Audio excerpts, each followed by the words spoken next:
Okay, good day, everyone. We're up to Sanhedrin, Perek Tes, Mishnah Daled. Perek Tes, Mishnah Daled. This Mishnah discusses which misa, which death penalty the Bezdin would apply to someone who deserves two different misas Bezdin. Someone who deserves two different penalties. Zog the Mishnah. Mishnah is chayiv b'shtei misas Bezdin. If someone did two averos and thereby became liable to two different death penalties of the court, he became a chuyev in two misas Bezdin. So we already know from our previous learning that the halacha would be nidoin bechamura. He's punished with a harsher penalty. Let's give an example.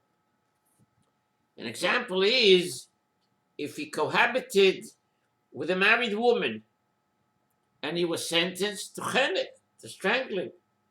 But before he was executed, he was over the zora, the rangechapt. He was over the zora. He was a mechuy of misa and he's worshipping Avodah Zorah. Worshipping Avodah Zorah carries a harsher penalty of skila.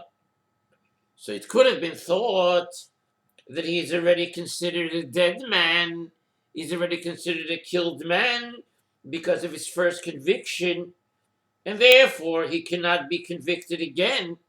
Comes this Mishnah and teaches us that in fact he can be convicted for the second avera, for the second crime of Avodah Zorah.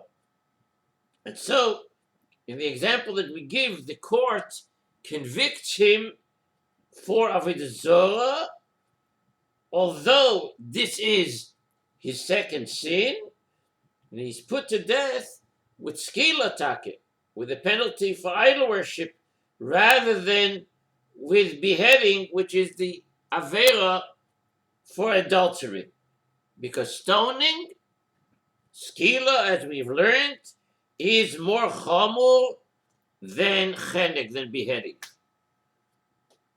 So that's the klal. Somebody who's nischayev b'shtei misas Bezdin is nidoin b'chamura. Now the Mishnah cites another machloikes about someone who became liable to two penalties through doing a single act. Through doing a single act. In the first case, that he's mischayev two misas Bezdin, there are two separate acts. One was the avera of adultery, and then there was the avera of Avodah Zorah. Now the Mishnah tells us, avera shenitzchayev shtei misos, if someone performed a prohibition, if someone did an avera that is subject to two different death penalties, for example, he cohabited with his mother-in-law, which is the penalty of sreifa, who was married at the time, which is the penalty of strangling, of chenek.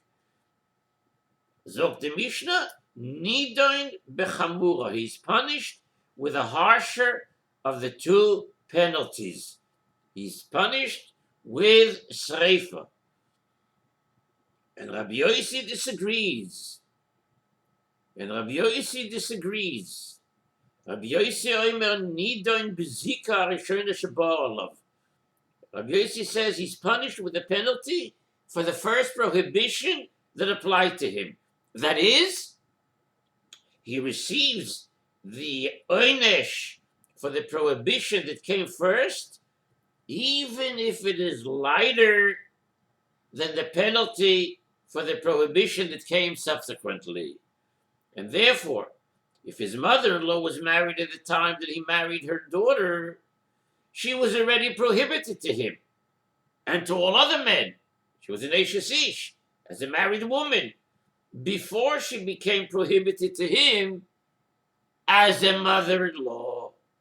And therefore he's punished with a penalty for cohabiting with a married woman, which is chenek, even though it is a lighter punishment than the penalty for cohabiting with one's mother-in-law, which is shreifa. Let's understand this a little bit better. Rabbi Yossi's view is based on the rule that a person or an object that is already prohibited cannot later become the subject to a second prohibition. And this is the very well-known klal in Shas, the very well-known klal in Halacha. Ein isur chala liso. Ein isur chala liso. A prohibition does not take effect on a prohibition, on a previously held prohibition. So according to Rabbi Yossi, this klal of ein isur chala liso applies even where the second prohibition is stronger than the first. Doesn't matter. It's already an isur, can't be halal isur. Even if it is stronger than the first isur. And therefore, if the married woman prohibition had already taken effect on this woman, then the mother-in-law prohibition cannot take effect on her later. You see here the logical results of the ein isur halal isur principle.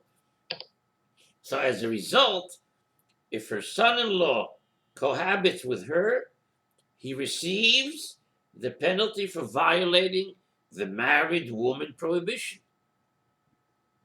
which is chenek, and not the penalty for violating the mother-in-law prohibition of sreifa, even though the second penalty is stronger.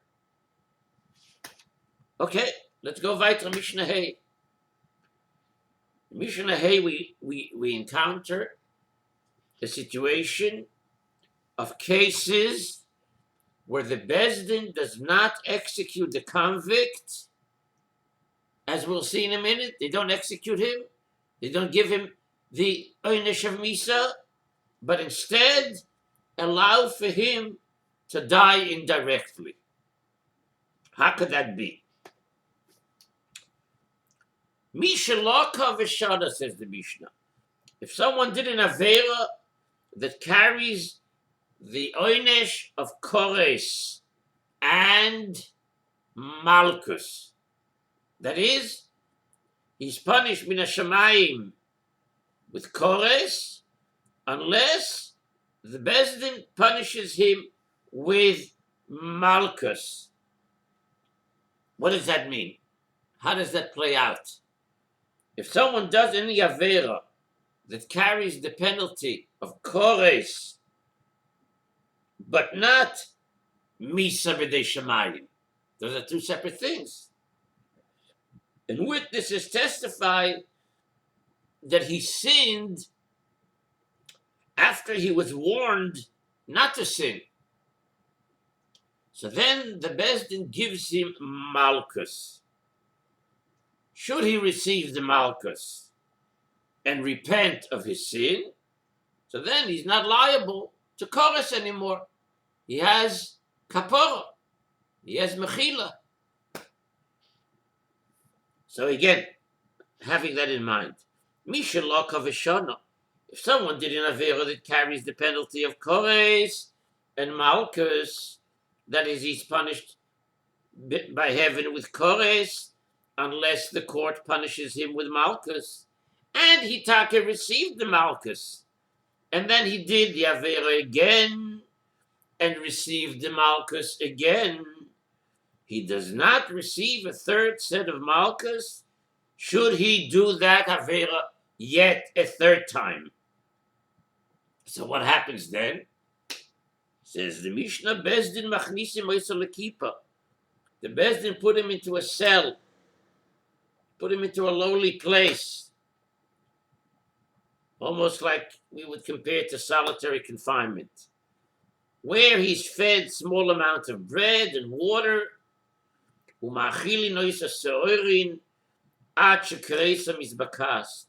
allow him to eat barley bread, which is very restrictive, until his stomach, so to speak, bursts and he dies. we need to understand here that someone who does an Avera that carries Kores is viewed as if he is already sentenced to death.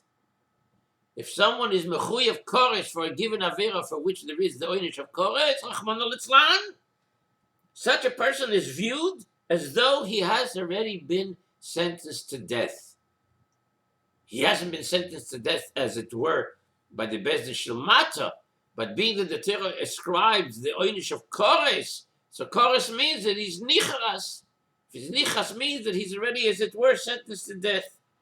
It is just that the time of his death has not yet arrived. So therefore, if he does the sin twice and he's punished with Malchus each time, and then he sins a third time, showing that he has not repented, that he has not sought a way to do tshuva, and is unlikely to do so in the future either, then he has given up his right to live. And therefore the court may bring his death closer, as it were. This is one of the halachas that were taught, halacha leMoshe miSinai. Halacha leMoshe miSinai. Which, if we delve more deeply into the phenomena of an Isur Kores, we see that indeed the Kores means that the person's life, as it were, is at its end. We don't know exactly when that end will be. There is another case in which this punishment is applied. Which punishment? The punishment that Bezdin Machlishin Oisel Lekipa, and they give him bits and bits to eat, Hachakrisa Mizbakas, etc.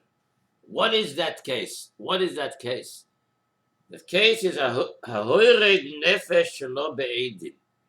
If we know for certain that someone murdered someone killed another person, but Shelo Be'edim. What does it mean, Shelo Be'edim? It means that the testimony or the warning, the azhora given by the witnesses is in some way flawed.